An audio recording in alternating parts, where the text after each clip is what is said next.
Taboo Customs. This video today we're going to be working on this 2001 Jeep TJ here behind me. What's happened with this TJ is that recently the HVAC controls completely stopped working. They were marginally working for quite a while. They've stopped working completely. It's now starting to get to be fall, a little bit chillier weather, so we're wanting to get the heat working again on this TJ. So what we'll be doing today is we'll be going through the process to replace the HVAC controls that are in the dash. So if this video is helping you and if our videos help you, please like and subscribe. Now let's talk a little bit about the controls.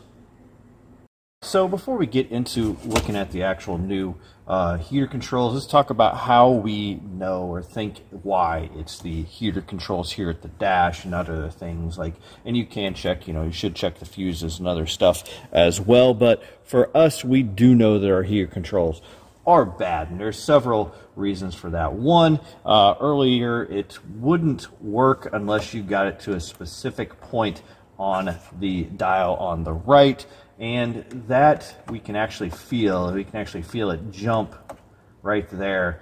Also, knob is broke, which doesn't necessarily mean it needs replaced, but we can definitely feel a jump there, so we do know that there's something wrong with this side. Now you can also have a problem with this other side, and we'll often see some setups or systems where it may not work on like one or two of the locations, or maybe it only works on high, but even in those cases it'll still work.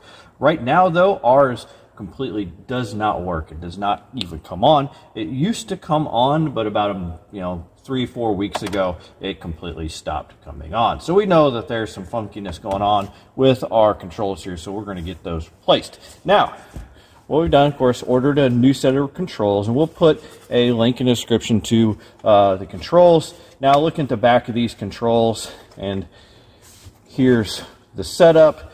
You're going to have two electrical connections, one over here for the fan speed. You're going to have one here for the temperature.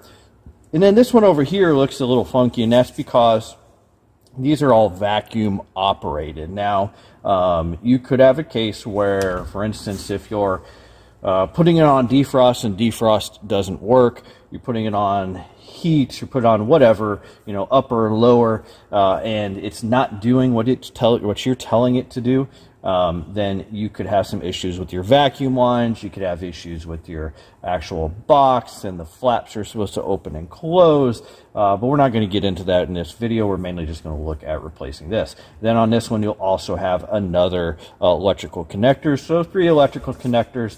And then you'll often get this additional pigtail to connect to this, and then the other vacuum lines behind the dash. So let's get to taking it apart. Now, before you pull this out, it's going to be easier to put this in neutral or drive. Now, before we get to that, though, we're going to have to pull apart this dash up here. Now, we've got one of these little trays here that we like, and you can actually find these trays on our website, taboocustoms.com. But we do like those trays because they are quite a bit deeper than this stock tray, and it just screws right at the top, which is nice. Now, the next thing you're going to have to pull out is you're going to have to pop this piece at the top of the dash off. So you can do that with a flat screwdriver. We've got a little dash tool here. We'll go to the end, just pry straight up a little bit. It'll start to come up. Now here in the center, you're going to want to be careful because these little defrost pieces will break if you're not careful. So just pop that straight up, and then that will come out, and we'll set it up there.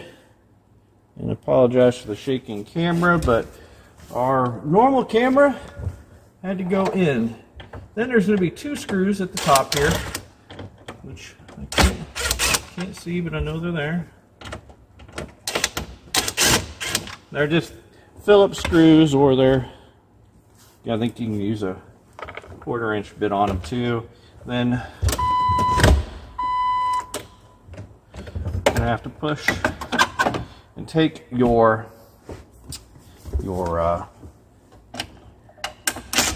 ashtray out. If you have an ashtray or if you have something else in there, you're going to have to pull that out. Now, essentially, that should be all the stock screws that hold this center bezel in. If someone has gone and added something to this, you may have to unscrew those screws. They might have inadvertently screwed into something else. So with that out now, you can basically grab down here, pull straight back, and it should pop out of the 4 clips that hold it into place. So we'll try to find a place to put that so it's not get messed up. And again, Phillips screwdriver, 4 screws,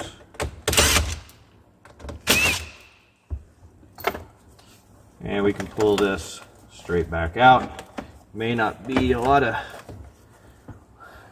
wire to get in there, but you can pull it out like so. Now to disconnect the control box here.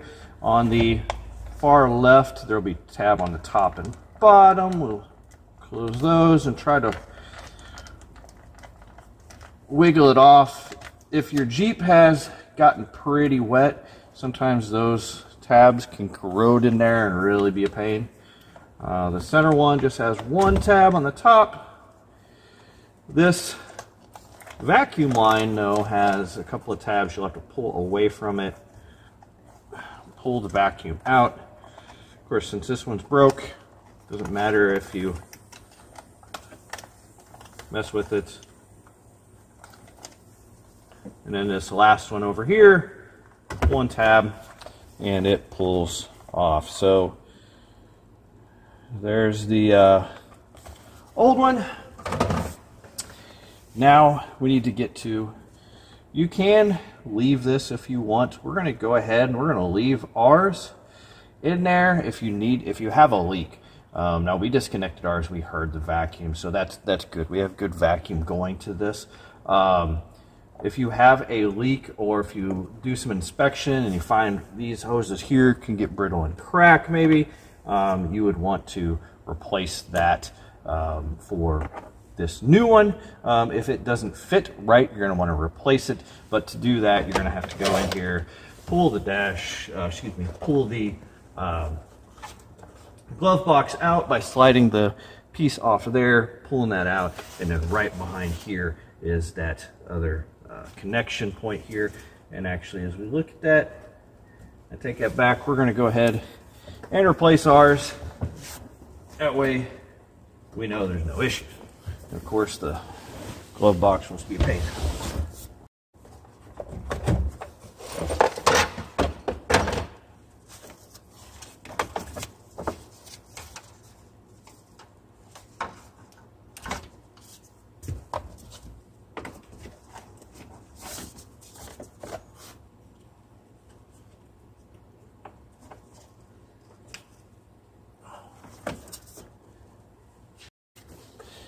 All right, so we'll connect them in reverse order from what we disconnected them.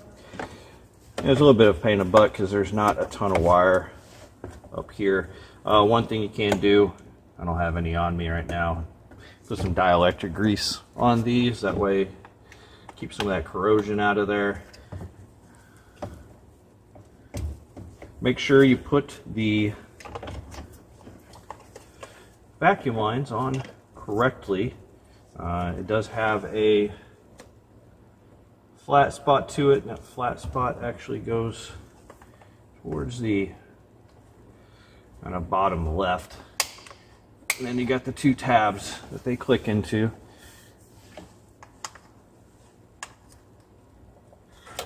Center one, and then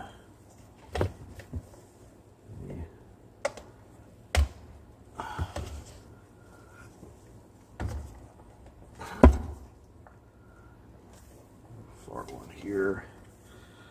Make sure it clicks in, and we should be good. Now, before we move on, what we're going to do is, since everything's hooked up, we're going to go ahead and we're going to test it.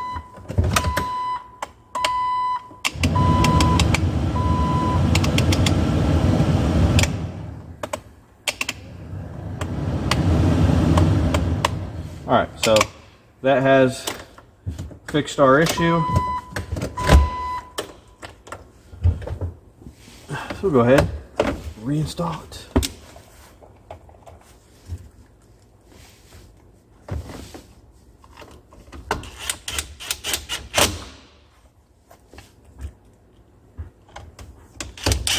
Now, the torque spec on these screws is not too tight. Let's just strip them out. I'm sure Jeep actually had a torque for them at the factory, but we're not at the factory. Looks like it's not straight, but let me get it. And of course, I dropped a screw.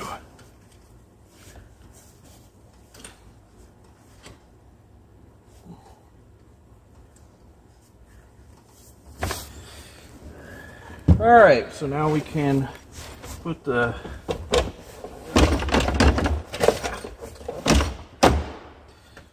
glove box back in,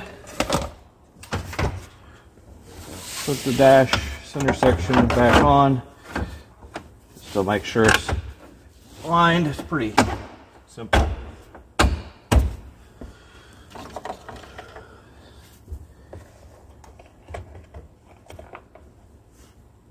Put our screws back in, and that's pretty much it. It's a very simple process, so don't hesitate to try to go ahead and replace those HVAC controls yourself. Doesn't take many tools. So thank you for watching.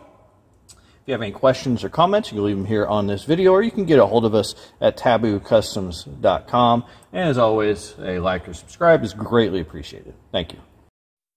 So we're always interested to see why some of these things fail.